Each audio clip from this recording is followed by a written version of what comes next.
호세야 그래도 이르기를 내가 내 백성 아닌 자를 내 백성이라 사랑하지 아니한 자를 사랑한 자라 부르리라. 너희는 내 백성이 아니라 한 그곳에서 그들이 살아계신 하나님의 아들이라 일컬음을 받으리라. 또 이사야가 이스라엘에 관하여 외치되 이스라엘 자손들의 수가 비록 바다의 모래가 들지라도 남은 자만 구원을 받으리니 주께서 땅 위에서 그 말씀을 이루고 속히 시행하시리라. 또한 이사야가 미리 말한 바 만일 만군의 주께서 우리에게 씨를 남겨두지 아니하셨더라면 우리가 소돔과 같이 되고 고모라와 같았으리로다. 함과 같으니라. 그런즉 우리가 무슨 말을 하리요? 의를 따르지 아니한 이방인들이 의를 얻었으니 곧 믿음에서 난 의요.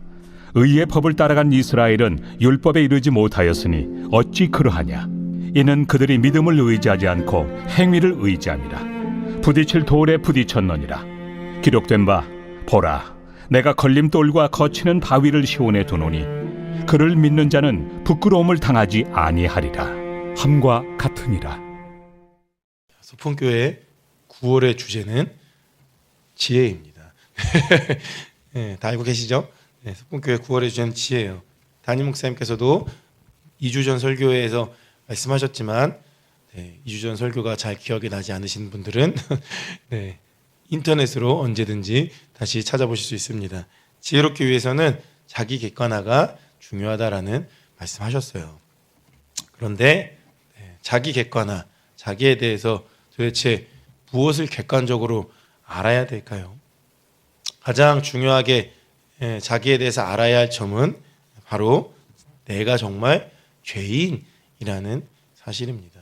그것을 깨닫는 사람만이 진짜 자기 객관화가 된 사람이고요. 그것이야말로 우리가 정말로 가져야 하는 지혜인 것입니다. 그런데 사람이요, 자기 자신을 정말 바로 아는 게 정말 어렵습니다. 인간이요, 자기 중심적이라 가지고 자기 자신에 대해서 제일 많이 왜곡해요. 그리고 자기 자신의 모습을 가장 많이 정당화시킵니다. 자기 자신조차 스스로 속이고 속고 합니다. 나를 아는 이 지식은요, 내가 죄인이라는 것은 공부를 많이 한다고 해서 절대 얻어지는 것이 아닙니다. 많이 배우고 많은 것들을 한다고 해서 얻어지는 게 아닙니다. 언제 얻어지냐면 오직 예수 그리스도의 그 밝은 빛이, 그 복음의 밝은 빛이 우리에게 비춰질 때에 비로소 밝은 빛 앞에서 죄인인 나의 모습이 선명하게 드러나는 것입니다. 사도 바울은요, 다 아시겠지만 예수님을 믿기 전에도요 매우 대단한 사람이었습니다. 어쩌면 세상적인 관점에서는 예수님을 믿기 전에 더 대단한 사람으로 보였을 수도 있습니다. 성경 지식에 능통했던 사람입니다. 유대인 문화뿐만 아니라 헬라 문화에도 굉장히 능통했고 두 가지 언어를 모두 다 모국어처럼 사용할 수 있던 그런 사람이었어요. 그리고 출신 배경도 뛰어나고요, 학식도 뛰어나고 무엇보다 하나님에 대한 열심이 특심이었다라고 말하고 있는 그런 사람입니다. 그런데 그 사도 바울이 그 대단한 지식과 배경과 하나님을 향한 그 특심을 가지고 무엇을 했습니까? 무엇을 하면 돼요? 하나님을 열심히 예배하면 얼마나 좋았겠습니까? 예수 그리스도를 정말 잘 섬겼으면 얼마나 좋았겠습니까? 그런데 그 수많은 배경과 그 수많은 학식과 지식과 경험과 그 열심을 가지고 무엇을 했냐? 이 땅에 참된 메시아로 오신 예수님을 믿고 따르던 사람들을 잡아 죽이고 옥에 가두던 일을 하던 게 사도 바울입니다. 왜요? 자기가 옳다라고 믿었기 때문이죠. 자신이 하는 일이 하나님을 섬기는 방법이라고 철석같이 믿었던 거예요. 자기 객관화가 전혀 되지 않았던 것입니다. 사도 바울은 그 시절 아마도 자기가 자신을 잘 안다고 믿었을 거예요. 그리고 내가 믿고 있는 그것이 바로 진짜 진리다라고 철석같이 믿었을 것입니다. 절대 자신이 틀렸다고 생각하지 않았을 것입니다. 그런데 실상은 우리가 어떻습니까? 우리가 다 알다시피 사도 바울은요, 자기 자신을 정말로 알았던 것이 아닙니다. 그리고 믿고 있던 건 역시 정말로 잘못되었다라는 것을 우리는 이미 다 알고 있습니다. 그랬던 사도 바울이 이제는 예수 그리스도를 자기가 만나고 나니까 그 복음의 밝은 빛으로 자기가 진짜 알고 있었던 그 구약 성경의 이스라엘 역사를 복음의 밝은 빛으로 재해석해 주면서 설명해 주는 게 로마서 전체 9장의 이야기입니다. 아브라함 때부터 돌아보니 이스라엘 역사가 어땠는지 살펴보니까요, 이전에는 몰랐어요. 그런데 복음의 빛으로 보니까 이스라엘 역사가 이스라엘이라는 민족에게는 사실상 어떠한 공로도 없었던, 어떠한 자격도 없었던 그저 일방적인 하나님의 주권적인 선택과 은혜였다라는 것을 강조하고 깨닫게 된 것입니다. 오히려 이스라엘이라는 민족은 어땠습니까? 복음의 빛으로 들어 예수 그리스도의 밝은 빛으로 바라보니까 오히려 계속해서 하나님을 거역하고 또 거역했던 목이 곧은 백성이며, 그 어디에서도 육신적 이스라엘은 특권의식과 우월의식을 가질 만한 조금의 여지도 없다라는 것을 깨닫게 된 것입니다. 그랬는데도 불구하고 육신의 이스라엘과 유대인들은 자신들이 무엇이라도 되는 것 마냥, 세상의 민족 열방과는 다른 것 마냥, 자신들은 의로운 것 마냥 세상을 손가락질하고 정죄하고 판단하고 비판하고 급기야 예수 그리스도를 못 받기까지 했다는 것입니다. 호세아서의 말씀처럼요, 원래 이스라엘 민족은, 육신의 이스라엘은 그들은 범죄하여 내 백성이 아니다, 하나님의 내어버림을 당했던 그런 백성입니다. 이사야서가 말했던 것처럼 죄악의 대명사인 소돔과 고모라처럼 사실은 망했어야 하는 타락한 백성이라는 것입니다. 오히려 하나님의 무서운 심판과 저주 앞에 놓여서 이미 하나님께 내어버림을 당했던 그런 백성이라는 거예요. 그런데 다만 하나님의 주권적인 그 은혜로 그 육신의 이스라엘이 역사 속에서 완전히 사라지지 않고 하나님께서 오직 하나님의 은혜로 그저 남겨두신 그랬다는 것입니다. 그런데 어찌 그런 이스라엘이 그렇게 쉽게 자신들의 정체성을 잃어버리고 자기 객관화가 전혀 되지 않고 자기 민족의 역사에 대해서는 다 망각하면서 이제는 스스로 무엇이라도 되는 것 마냥, 이스라엘 민족이 무엇이라도 되는 것 마냥 특별한 민족이라고 착각하면서 예수 그리스도의 은혜의 복음을 부정하고 심지어 예수 그리스도를 잡아 죽이기까지 했으니, 이 예수 그리스도를 만난 사도 바울의 마음이 얼마나 자신들의 민족을 볼 때에 답답하고 또 안타깝고 그렇겠습니까? 어떻게 은혜를 받은, 그런 놀라운 은혜를 받은, 구약시대 내내 그런 놀라운 은혜를 받은 이스라엘 민족이 하나님의 은혜는 잊어버리고 자신들은 특별한 존재라고 착각하게 되었습니까? 로마서 10장 3절은 이렇게 말합니다. 하나님의 의를 모르고 자기 의를 세우려고 힘써 하나님의 의에 복종하지 아니하였느니라. 옳게 되려고 했었는데, 잘하려고 했었는데, 열심히 하려고 했었는데, 오히려 그 잘하려 했던 거, 의로워지려 했던 거, 하나님 앞에 바르게 살려고 했던 그 열심들이 오히려 하나님의 의를 복종하지 않게 했다라는 것입니다. 자기 의를 힘썼다는 것이죠. 자기가 의롭다라고 스스로 믿었어요.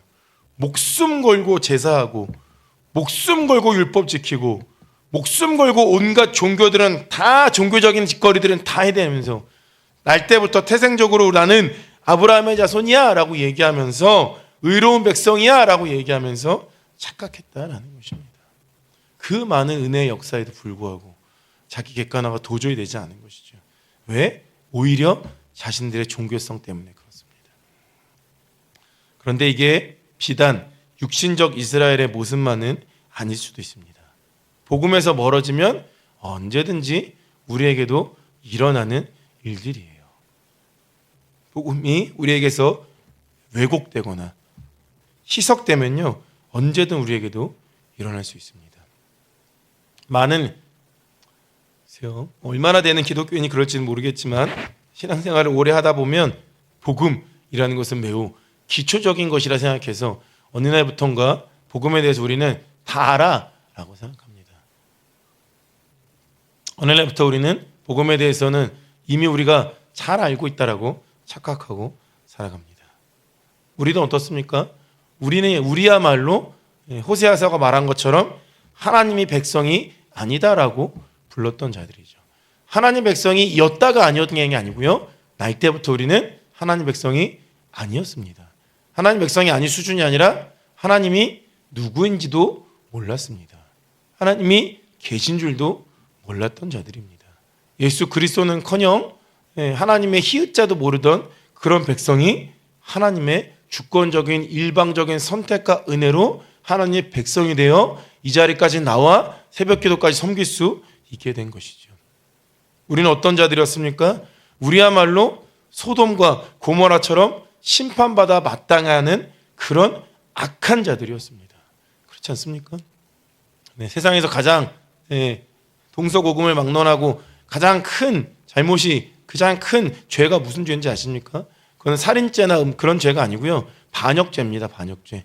네, 전복시키려는 사회체제를 뒤집으려는 반역죄야말로 가장 무서운 형벌로 다루던 죄예요. 특별히 예전에 왕이 있던 시대에 반역하면 어떻게 돼요? 그 사람만 죽이는 게 아니고 삼족을 멸하는 그런 무서운 죄악입니다.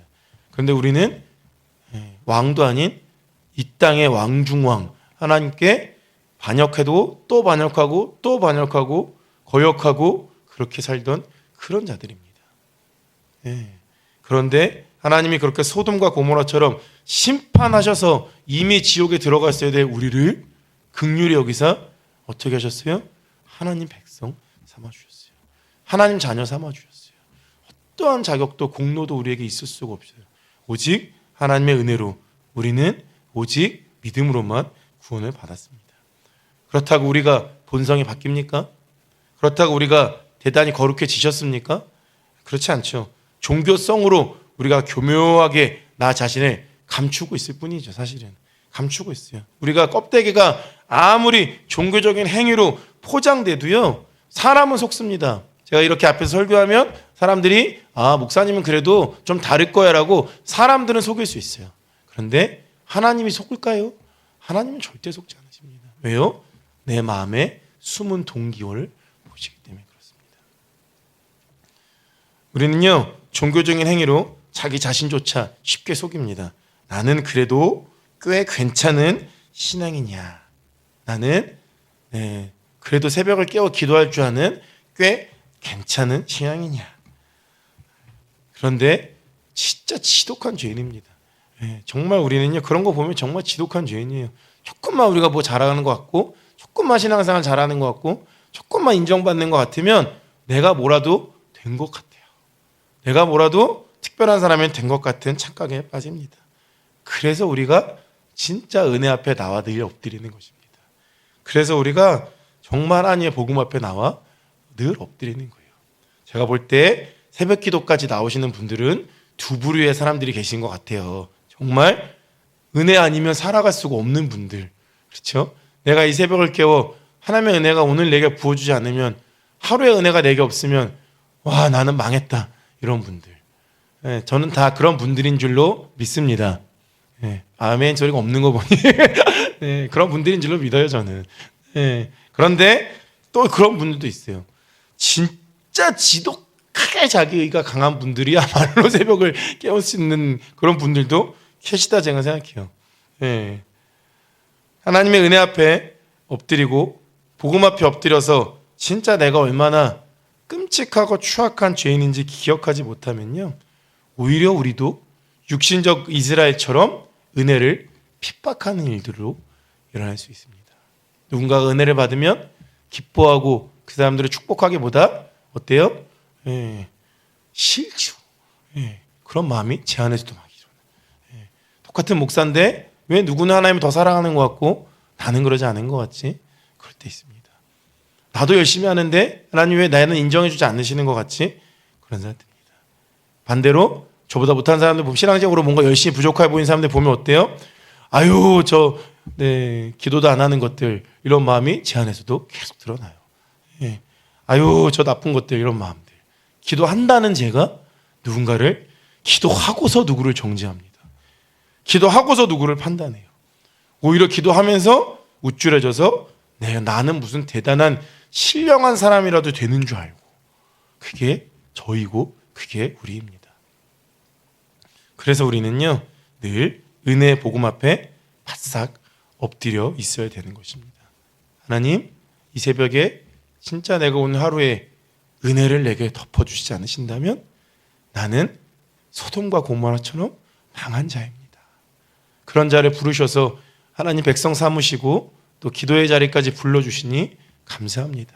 그 은혜로 오늘도 나를 충만하게 채워주시며 내가 죄인이라는 사실을 기억하게 해주시고 하나님의 은혜가 없으면 살아갈 수 없는 자임을 고백하며 나의 어떤 열심으로 그 은혜를 얻어내는 것이 아니라 정말 믿음으로 그거밖에 하나님 내가 나아갈 수 있는 길이 없습니다라는 고백으로 하나님의 은혜를 구하시게 되기를 축복합니다. 그래서 은혜 앞에 벌써 엎드릴 때 하나님 우리 가운데 놀라운 일들을 행하십니다. 제가 에베소서 2장 1절 9절 말씀 읽어드리겠습니다. 성경에서 찾으셔도 괜찮습니다. 에베소서 2장 1절에서 9절 말씀입니다. 그는 허물과 죄로 죽었던 너희를 살리셨도다. 그때 너희는 그 가운데서 행하여 이 세상 풍조를 따르고 공중의 권세 잡은 자를 따랐으니 곧 지금 불순종의 아들들 가운데서 역사하는 영이라. 전에는 우리도 다 그 가운데서 우리 육체의 욕심을 따라 지내며 육체와 마음에 원하는 것을 하여 다른 이들과 같이 본질상 진노의 자녀이었더니 긍휼이 풍성하신 하나님이 우리를 사랑하신 그 큰 사랑을 인하여 허물로 죽은 우리를 그리스도와 함께 살리셨고 너희는 은혜로 구원을 받은 것이라. 또 함께 일으키사 그리스도 예수 안에서 함께 하늘에 앉히시니 이는 그리스도 예수 안에서 우리에게 자비하심으로써 그 은혜의 지극히 풍성함을 오는 여러 세대에 나타내려 하심이라. 너희는 그 은혜에 의하여 믿음으로 말미암아 구원을 받았으니 이것은 너희에게서 난 것이 아니요 하나님의 선물이라. 행위에서 난 것이 아니니 이는 누구든지 자랑하지 못하게 함이라. 아멘. 오늘도 이 새벽 나의 의를 쌓는 시간이 아니라 하나님의 포인트를 정립하는 시간이 아니라 복음의 빛 앞에서 내가 은혜 받은 사람임을 기억하며 더욱 은혜 앞에 엎드리는 그런 모든 성도님들 되시기를 예수님 이름으로 축복합니다. 기도하겠습니다. 주님 감사합니다. 하나님 복음으로 우리에게 빛을 비춰주신 은혜 감사합니다. 하나님 우리가 신앙생활을 하면 뭘 얼마나 잘하겠습니까? 하나님 우리가 기도하면 또 뭐 얼만큼 기도할 수 있겠습니까? 그리고 우리가 기도하는 것이 하나님께 대단한 것이겠습니까? 하나님 우리가 나 자신이 죄인이라는 사실을 바라보는 것이 참 어렵습니다. 하나님의 은혜 앞에 엎드리는 것도 너무나 어렵습니다.